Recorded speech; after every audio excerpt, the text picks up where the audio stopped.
Hackers are attacking company networks as intensively as ever. Because of the black market, these attack toolkits are becoming more and more affordable.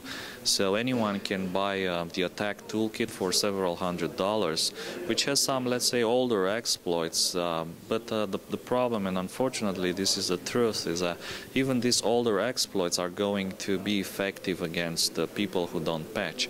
And we see this in the case of Red October, which was a huge operation ongoing for more than 5 years, and they hit diplomatic institutions. And you would actually expect these diplomatic institutions to have a pretty good protection. And what it means, you only need maybe older exploits, which are cheaper, and then you need some social engineering skills to find the targets and to create a credible story behind the attack.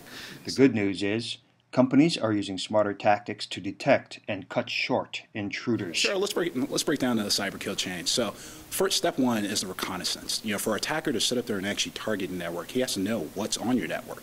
He has to do some reconnaissance to understand what your network looks like.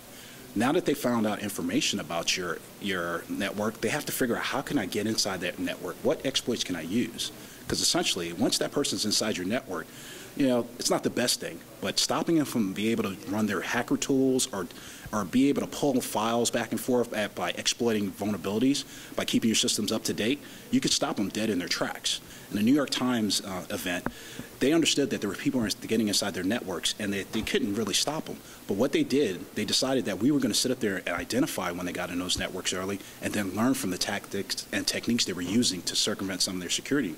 And they were able to sit up there and actually put a stopgap measure before any intellectual property or information was lost out of their network.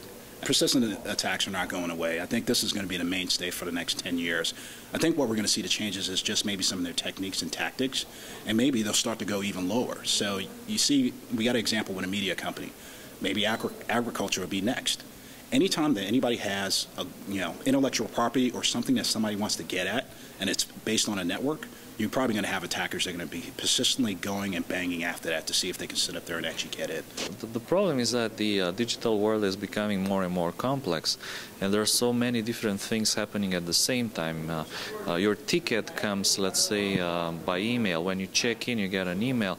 When you check out of the hotel, you get the bill, you get it by email as a PDF file, and you're like basically bombarded with information, DHL notification, Federal Trade Commission, IRS, flight tickets, and so on. And sometimes it's quite easy to mistakenly open one of those, believing that it's for real.